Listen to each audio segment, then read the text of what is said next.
Hi, everyone. I'm Pip from Seymour Digital Media. You're listening to Know How Marketing Lab podcast. This podcast brings together different experts in marketing from our Facebook group, Cyberpunk Geeks Marketing Mixer. Each week we get on here and we talk about something search marketing like Google Ads or SEO, social media marketing from Facebook to TikTok, or website marketing. If you're a marketer or aspiring marketer, a business owner or entrepreneur, this podcast for you. We're going to share the best SEO, search, social, and website strategies. We share tips and hacks, Google Ads strategies, what's going on in the current market. Each week we discuss something exciting and awesome in marketing. It is time for Geek Speak, and today we are talking about display advertising and what is it and how do we use it to our advantage. That's right. And will we introduce ourselves first? Yes. And so my name is Phelan, and I work at Seymour Digital Media, where we focus on SEO and Google Ads. And I'm Rina Little from Littleworks Indie Media, and we run a little agency in Vancouver. Awesome. And so I guess the place to get started first is going to be like definition, like what is it even? And I know that when we were putting together the notes, it was like kind of trying to find some boundaries, because like a lot of stuff is really display advertising when you kind of get into it of basic. It can be Facebook ads, it can be Google display ads. Okay. It can be. Let's wind that back just for one second, because I think we need a starting place before we expand it out. So typically it used to be, or most people thought of display ads as being the kind that you set up on Google where you get the images. So the banners and on websites, it doesn't have to be Google either. You can do it through other advertising platforms where you get Google banners and little boxes on websites when you go to visit them.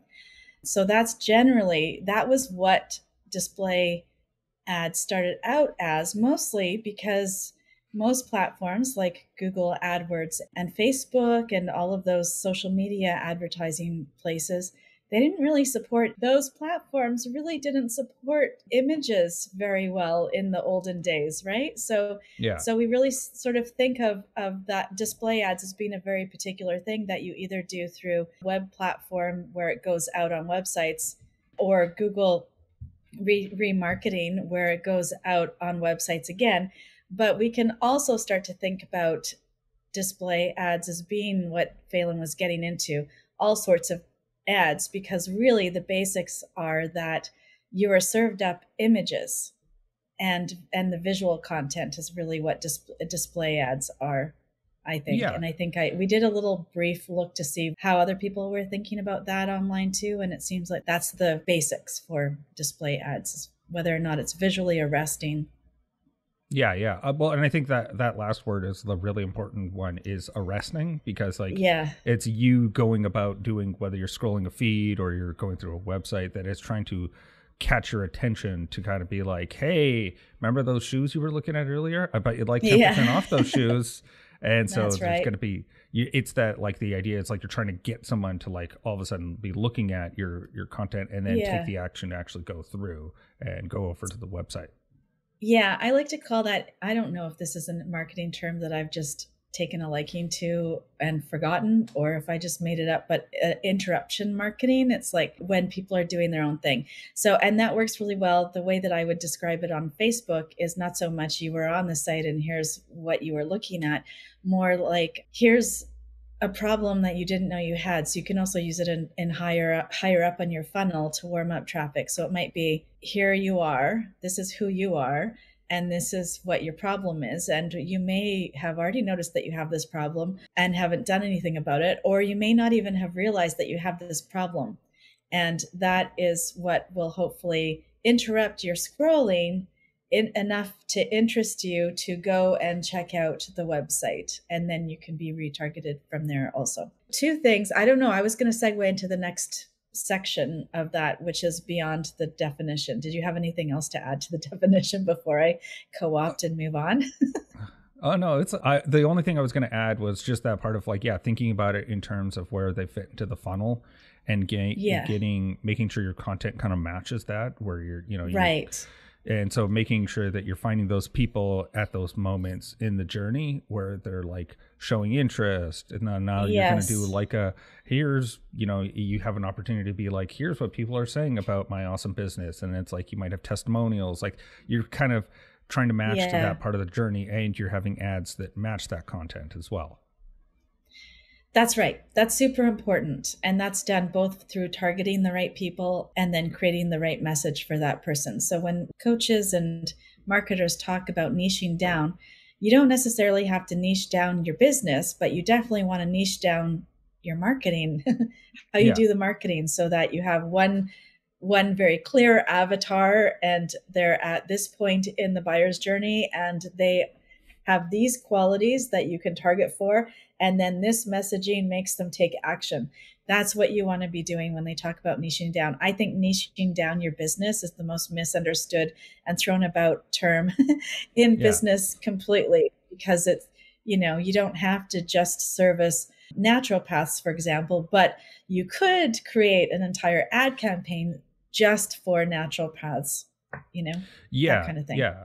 Exactly. We have a client that does Google Sheets, building scripts and like building them into like really complex systems. And so, he has like construction people that have like specific things out of it. So like while the service is generalizable to a lot of people, the problem solving and who it is can be targeted to like a specific group of people, because he's found that like construction people, really good, they just don't even know that they have this issue. And it's like, oh, hey, are you looking to save time and headache? With your construction business. And so like the ads themselves are niched versus the service itself, which is customizable to many people. It's just, this is a specific use case that you're showing to people. So a great example is, instead of saying, are you a contractor and want more leads?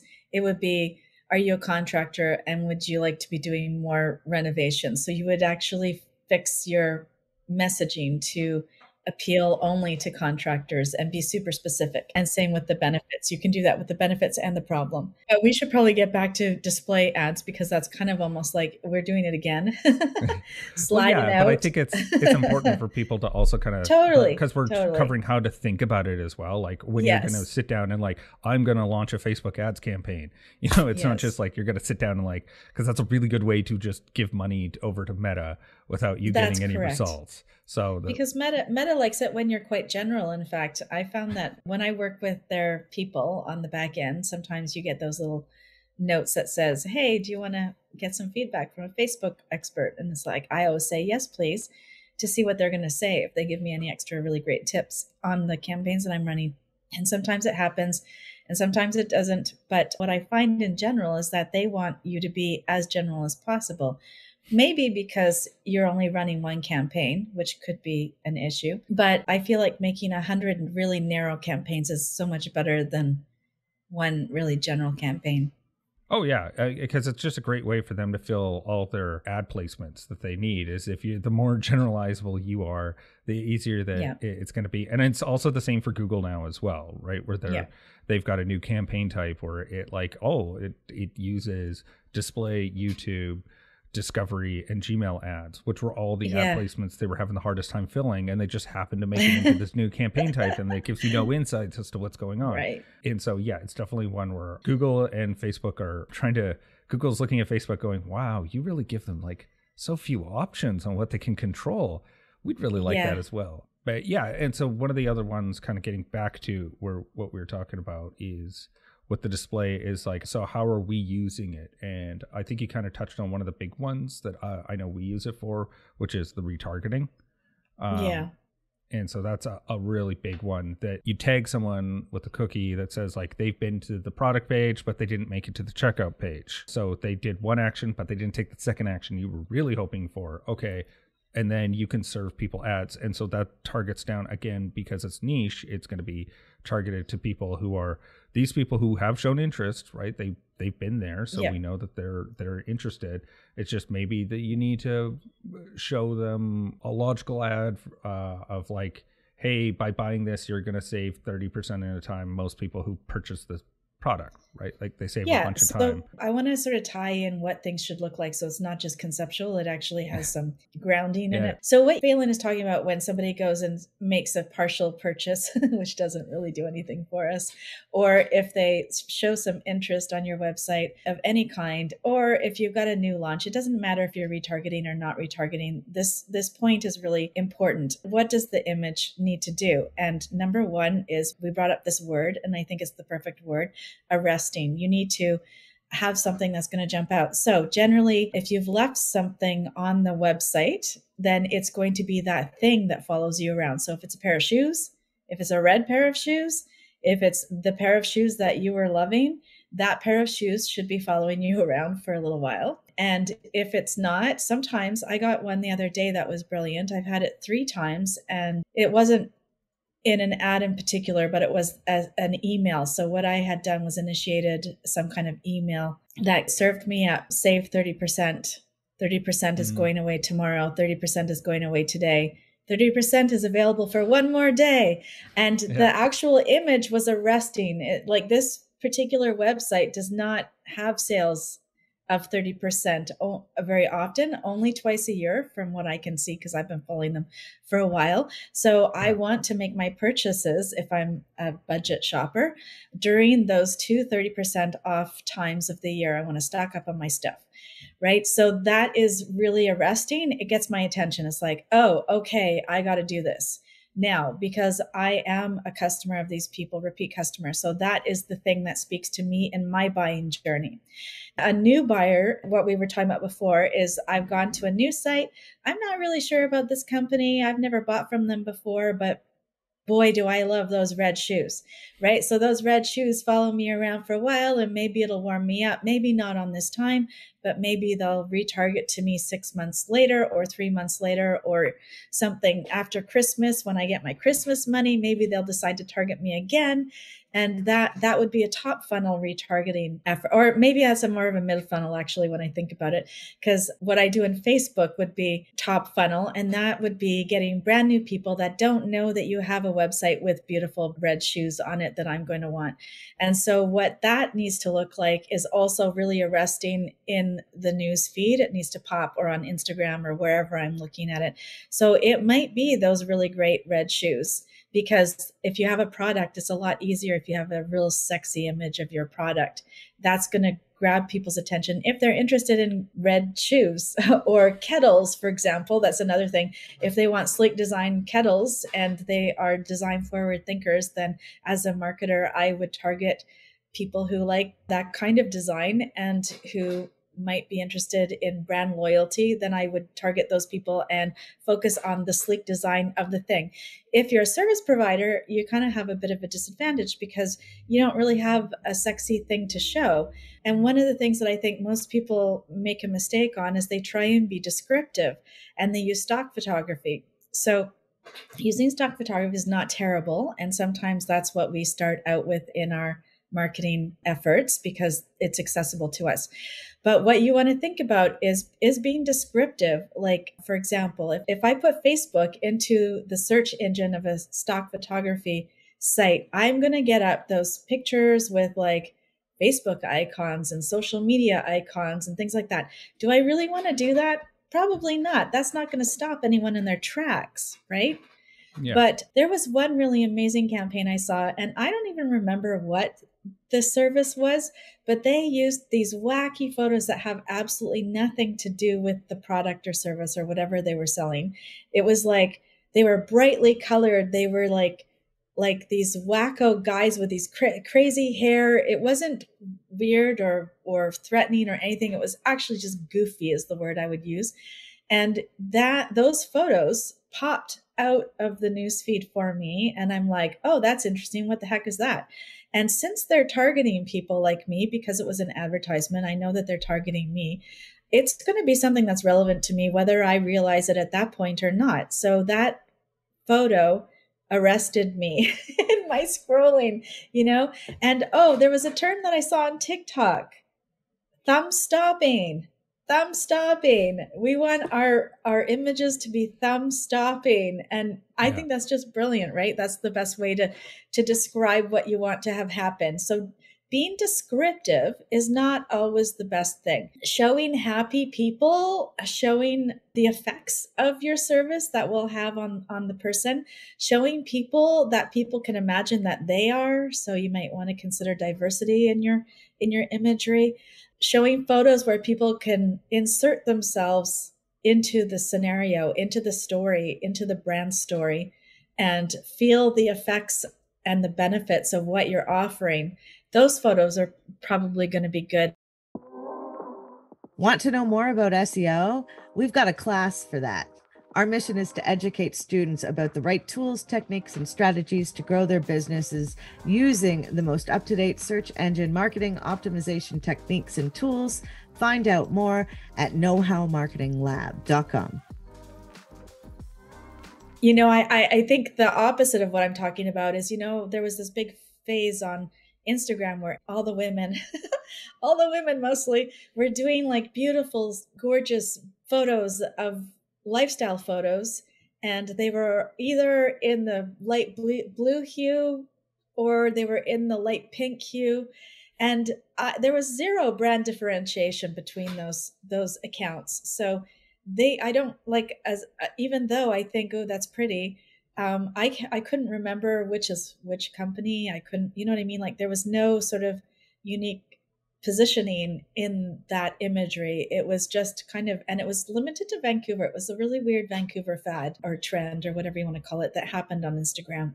So arresting images is really the game. Okay, I'm going to stop talking. I just had coffee and I realized Phelan's not talking. So, okay, Phelan, do you have something to say? Yeah. Well, I was going to say it was a fun pro tip. Like once you've set up one like that as well, you can also do one that's like a logical counterpart. So that one, like the warm, fuzzy feeling. And so say maybe that doesn't work, but you say people that use my service save 10 hours a week. Yeah. And so you're using much more logical, like you can hit someone if they don't respond to one type of ad, you can respond with a logical type of ad. And it's like you could do testimonial and it's like, oh, I've saved blah, blah, blah by hiring so-and-so to take care of all of my accounting, whatever it happens to be. And so that way you're hitting someone with like the logical as well. So it's that way you can kind of mix and match and then you're covering your bases because not everyone's going to respond as well to something that makes them warm, fuzzy. Maybe they need something that's like, like I just need to save time this week. Yeah. And how am I going to do that? Yeah. And so in Facebook, I'm not sure if you can do this in Google Ads, but in Facebook, you can actually create a whole bunch of ads under the same campaign and Facebook will push them all out. And then based on the algorithm, they'll push out the one that gets the better engagement or the better results. They'll start pushing that out more than the others. And so within a few days, if you wanted to do some tests, this is a great way to test. I test all of my imagery. That's where I start with. I test my images, which is the most arresting. And then you can finesse and optimize the display ads for their title and their description and all the other stuff. And then you, of course, we've had previous lives on this where you also need to address your landing page or whatever page the ad takes you to. But start with the arresting imagery, try a different selection. Of course, remain within your brand guidelines. If you haven't organized a brand, then perhaps this is one way where the brand can reveal itself. So that's the other thing. Branding is done ongoing. It's not something that you get done and it's finished. Brand includes a lot of things, primarily imagery and other things. Maybe not primarily. That's not very fair. So people think of the imagery first when they think of branding. They think of their logo. And then they think of the imagery that goes with their logo and their website and all that stuff. But really, when you test and tweak, your brand sort of evolves over time, and it should. You want to remain consistent with your brand and work with somebody that knows a little bit more about brand. But your brand, if you're trying to force the brand on the thing and it's not speaking to your audience, then that's might be a suggestion where you might want to change a few things. Like maybe your color palette isn't sufficient. Maybe your language needs to change because you're speaking, like the best way of thinking about this is the language that you're using going to work with Gen Z or boomers? Because the same language is not going to work for both. That's all I know. right? So you might need some help working on finessing your messaging on your ads also. So display ads are really a lot. When we talk about display ads, we're talking about all aspects of most ads. You know what I mean? Like there aren't that many ads that are outside of the term display ad anymore if we're considering them to be about imagery. Yeah, exactly. Like even as I said at the start, the Google is moving towards Performance Max, which is like very visually, you're putting in videos, you're putting in images, your logo. They're taking in a lot more stuff these days with the with Google ads. Like obviously the text ads are still going to be the text ads. So they're just, but that's a different one altogether because that's more intent based versus what we've been talking about, which is like arresting. So that's kind of the biggest difference is you're going to have people that are like going to Google and literally typing in, I want to know about plumbers near me. And then that's when you're going to be advertising like, I'm a really good plumber. I've been doing it for 30 years, right? That's a very different setup than what we're talking about, which is more, I need to take someone who's not on my website, not even looking for my website, and say, hey, I bet that I can solve problems for you. Here's the problems that I solve. I bet you have them. And well, and you're hoping, I mean, that's why these systems collect like information about us because they want to know, they're going to make estimations on things that are happening to us at that time. And they're going to do like some sort of predictive modeling. And there's like millions of points of data that go into it. The funny part that I have learned about those algorithms, they're guessing a lot more than you think. So if you ever feel like, oh, it's spooky, it's listening to me, really what it is that they're like the Hadron Collider. They're just launching a million data points and like they're going to get some like dead on and then there's going to get a bunch that are just off. It's not predictive. It's just more they're using the scale of the people that they're talking to is just so big that, when you're talking to a billion people, it's easy to get your mark perfectly once in a while because like it's the number of swings that they're taking is so many. Also, like you're saying about the brand, most people like you can probably change just about everything about your brand and no one's really going to remember. Things move so quickly and people have such short memories that you definitely have the opportunity to experiment with it, and don't be afraid because you think that everyone's looking at it and remembering it really well. They're not, especially if you're the business owner, because you're thinking about it all the time. Doesn't mean everyone else is, and it's a really tough one.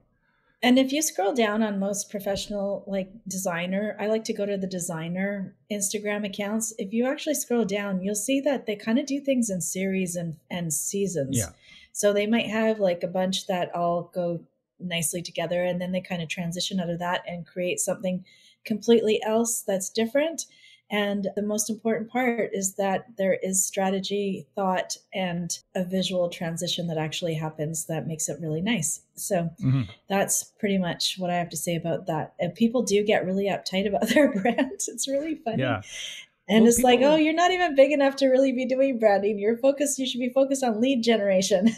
Yeah, exactly. And a lot of people, like when they get kind of perfectionists and they kind of like get in their own way where they think that everyone's paying attention, it has to be perfect out of the gate. And it's just like, you really, at this point, you just need to launch and then just go for it and start experimenting, because what you think people want and what people respond to aren't always the same thing. And display advertising, I know like Google display advertising is also dirt cheap. So experimenting with it really costs you, it's like 10 cents a click and you can get like thousands of impressions because the click-through rates it's 0.5% is considered good. Is that right? Oh yeah. It's like, I'll get like 20,000 views on an ad and like, I'll be like, yes, I got 200 clicks. And like, that's considered to be really good, but it's like 20,000 people saw it. And so it gives you a chance to really experiment because it is so cheap on their platform. Right. And one other thing to keep in mind as well is that Facebook does advertise on Google. So you may be running a Facebook campaign. You're also probably getting some placements on the Google Display Network. Oh, I didn't realize that. Yeah. I won't go into it here, but there's something called Project Bernanke where they actually they got caught in a little bit of trouble because it turned out they were colluding and they were slowing all the websites down so that Facebook could get into every auction. And so, yeah, and it turned out they were bad boys, and they were they're supposed to be like opposing each other, but then they're like, yeah, we're so big, why don't we just work together? And so to let people know that usually where you're going to see that is in the placements in Facebook. It's called interstitial. Those are almost always going to show up on the Google Display Network.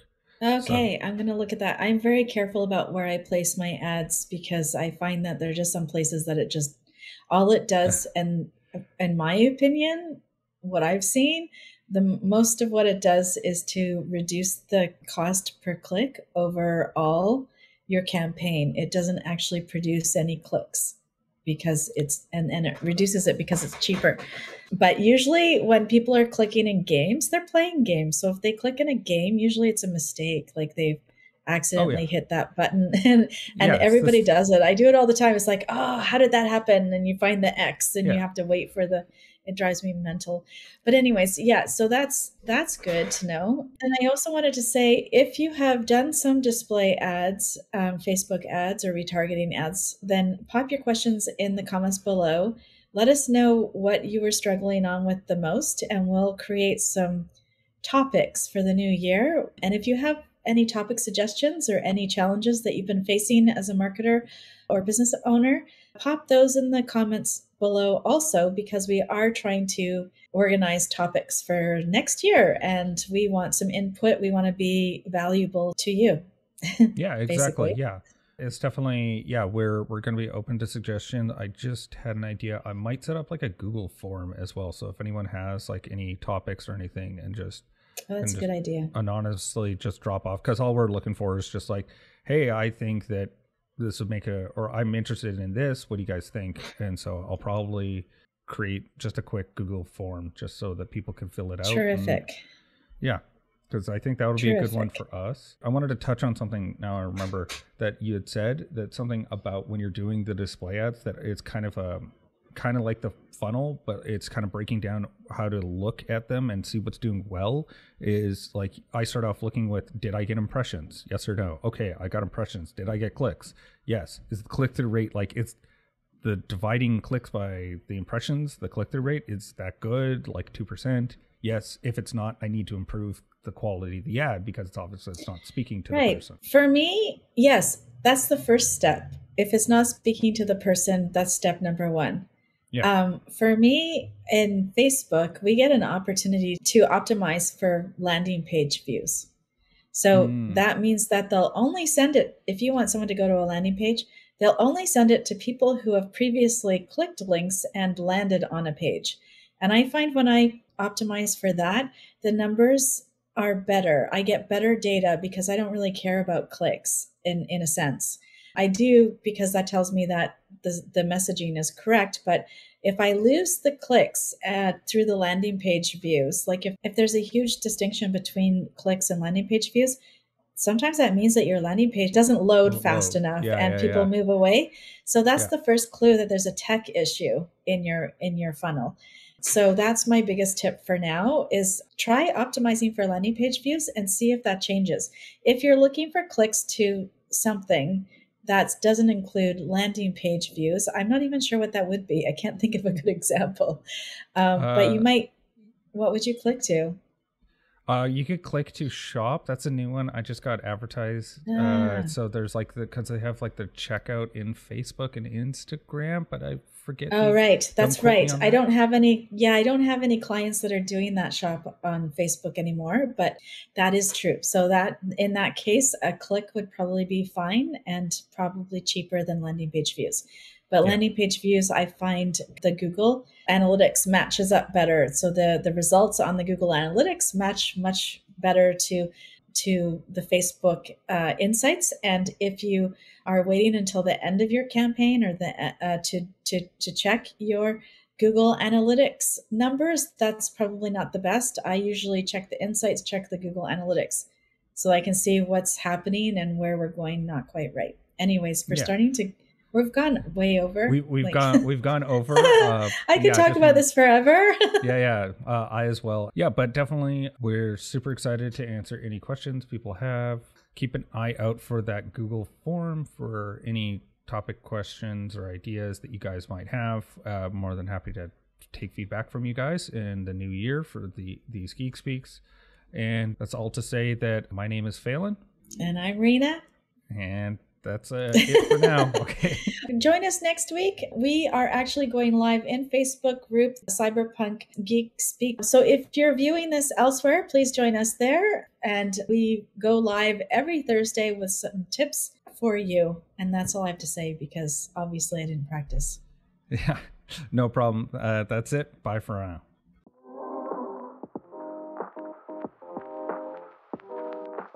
The conversation never stops in our Facebook group, Cyberpunk Geeks. Join us at facebook.com/groups/cyberpunk geeks to ask your questions, meet new friends, and learn even more about search, social, and websites.